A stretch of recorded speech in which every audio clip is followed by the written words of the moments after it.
três estados da matéria. Sabe quantos estados tem a matéria? Hã? São os três que vocês conhecem, né? Sólido. Qual que é o outro? Líquido. E gasoso. Só tem esses três estados? Alguém teve um ensino médio melhor aí, descobriu pelo menos o quarto estado, não? A maioria do pessoal que tem ensino médio aí estudou lá em Butujuru, lá em Carapicuíba, Peru. Só conhece esses três estados da matéria, né? Não, sabe quantos tem no total? 33 estados. Ou seja, você não conhece nada da matéria, tá?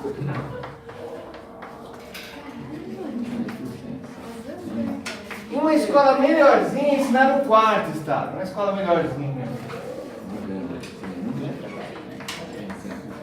Alguém lembra o quarto estado ou não? Todo mundo estudou aqui em Várzea, né? Oi? Falaram aí uma coisa parecida. Depressão. Depressão? Lesão, Quase isso. liquefação. Não, essas são as formas de... Plasma. Passou longe. Eu estava já no Google. No Google. Plasma. Tá? É o quarto estado, mas nós não vamos trabalhar com ele não, tá? Cada um desses tem... O que diferencia cada um desses, né? Toda essa parte de estrutura da matéria é muito ampla e vai muita física, muita química, muito conhecimento. Mas o sólido, tudo isso aqui tem a ver com a agregação da matéria.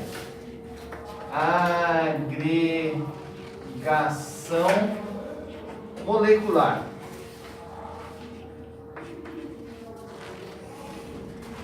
Então, o que diferencia, por exemplo, o gasoso do sólido tem a ver com proximidade das moléculas. Quanto mais unidas elas estão. Um sólido, tá? Eu vou representar, desculpa representar moléculas por bolinhas, tá? Moléculas não são bolinhas, mas é só uma forma da gente pensar, tá? Então você tem aqui um sólido, pode pensar no aço, né? Tem essa estrutura, ela está bem compactada. Essas moléculas, elas estão ligadas fortemente. E elas não têm muita flexibilidade. Elas se mexem, se movem? Se movem. Um pouquinho se movem, elas vibram, elas rotacionam, mas elas têm uma distância entre elas, lógico, mas tem forças eletromagnéticas que unem elas muito forte. Tá? Então vamos pensar aqui um objeto, vamos pensar na... A água não é um bom exemplo, porque ela tem algumas características que não são bem, não são lineares aqui, mas vocês conseguem visualizar mentalmente mais fácil. O gelo, né? O gelo lá a menos 10 graus Celsius. Tá? Então o gelo a menos 10 graus Celsius, ele vai estar compactado. E aí assim, a molécula de água H2O, ela tem uma angulação específica entre os átomos de hidrogênio e o de oxigênio. O hidrogênio, o átomo é bem menor que o oxigênio. Então tem a posição certinha. E quando você está a menos 10 graus, essa estrutura ela é bem sólida. Não vou pensar em densidade ainda. Tá? Então você aquece, você sai desse estado e você coloca lá para 10 graus Celsius. Tá? Aí você não tem mais o gelo, você vai ter a água líquida, né? A água na forma líquida. Água líquida. Então essas moléculas ainda elas estão aqui, tá? Só que elas já têm uma agregação molecular menor. Elas têm maior distância delas. E se você aquece esse sistema mais um pouco, tá? Você vai ter o que? O vapor de água. E aí as moléculas vão estar muito mais afastadas uma da outra, não formando mais a agregação que tinha no líquido e muito menos no sólido. Tá? Bom, e o plasma? O problema é que você põe muito mais calor, e você não vai ter mais moléculas. Você vai ter o quê? Gás de certos átomos. Então você vai ter lá gás só do hidrogênio. Gás só de hidrogênio. Não é veja bem, não é do gás de hidrogênio H, não é esse aqui não, ó. H2. Esse aqui é o gás de hidrogênio. O gás de oxigênio é assim. Eu falei só o átomo. Átomos sozinhos. Átomos ou só elétrons. Aí você já desmontou a molécula e está trabalhando com os componentes dessa molécula separadamente. Então isso aqui é um outro estado. Exemplo disso, plasma. O relâmpago. Os elétrons não tem cor. Aquilo que você vê ao longe é um plasma. A energia foi tão grande que destruiu todas as moléculas naquele espaço, tá? Emitindo luz, mas ali você tem só átomos, com as energias da alta temperatura. Outro exemplo é o Sol. O Sol, ele é plasma. Ali não tem átomos, moléculas de hidrogênio e nem moléculas de hélio. Tem átomos puros de hidrogênio, átomos puros de hélio, elétrons soltos, fótons soltos. Você tem gás de elétrons, gás de fótons, gás de hidrogênio. Não gás como H2, mas só os átomos separados. É o plasma. Existem outros? Existem. Tem o superfluido. Quando você pega o hélio e você resfria ele a próximo a 2 graus, 4 graus Kelvin, não Celsius, Kelvin, que é próximo de zero absoluto, ele tem um comportamento de superfluido. Ele tem uma viscosidade negativa. O que seria uma viscosidade negativa? Você põe o superfluido num recipiente, ele em vez de ficar lá embaixo, ele vai subir pelas paredes. Ele não consegue ficar em repouso. Ele sobe pelas paredes. Tem super sólido, tem fótons. Então existem outros estados da matéria além dos que nós usamos lá normalmente. Sólido, líquido e gasoso. Mas o que nós vamos tratar aqui é desses dois aqui.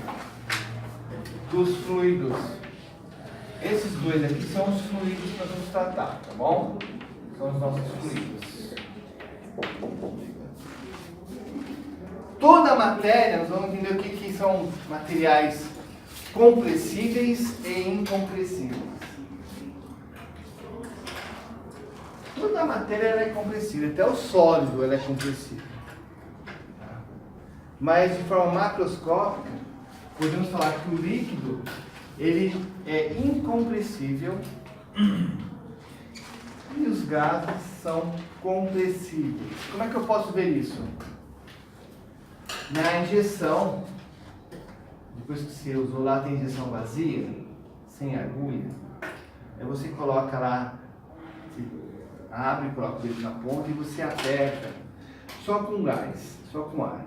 Não tem a fricção? Você consegue, sem vazar o gás, você consegue comprimi-lo. Então ele muda o volume sob pressão, o gás. O gás muda o volume sob pressão.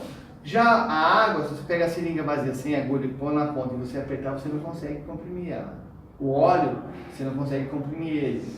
Então, os líquidos, eles são considerados incompressíveis, de forma macroscópica, e os gases são compressíveis. Você consegue mudar o volume deles sobre uma força.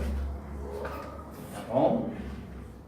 Mas se você for banalizar, tudo que for matéria dá para comprimir. Tudo bem? Aqui às vezes a deformação é muito pouca, é insignificante. Deixa eu ter um desenho de tudo isso aqui. Bom, isso aqui é interessante você estar vendo. As características dos sólidos, né?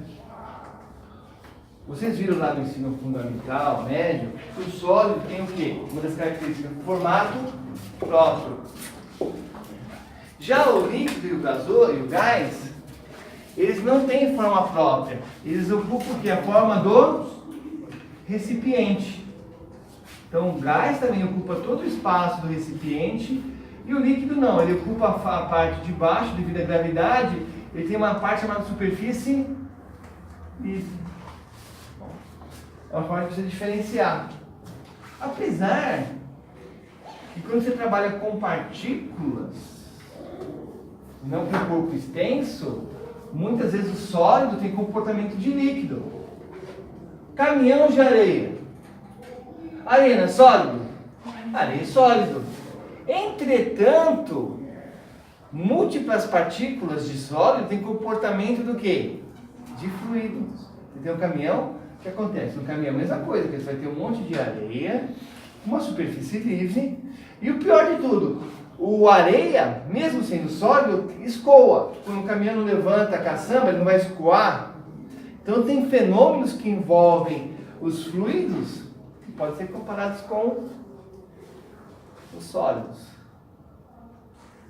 Então é meio complicado você falar. Então depende também da quantidade, se você considerar o seu referencial. A Terra, o planeta Terra, é um sólido ou é um líquido? No geral. É sólido. É sólido. Marte, sólido. Os meteoros, sólido. Os cometas, sólidos. Até os planetas gasosos, que chamam de gasosos, na verdade não são gasosos. Eles têm densidade próxima da água, então seriam planetas líquidos. Mas isso aí não é uma questão de entender.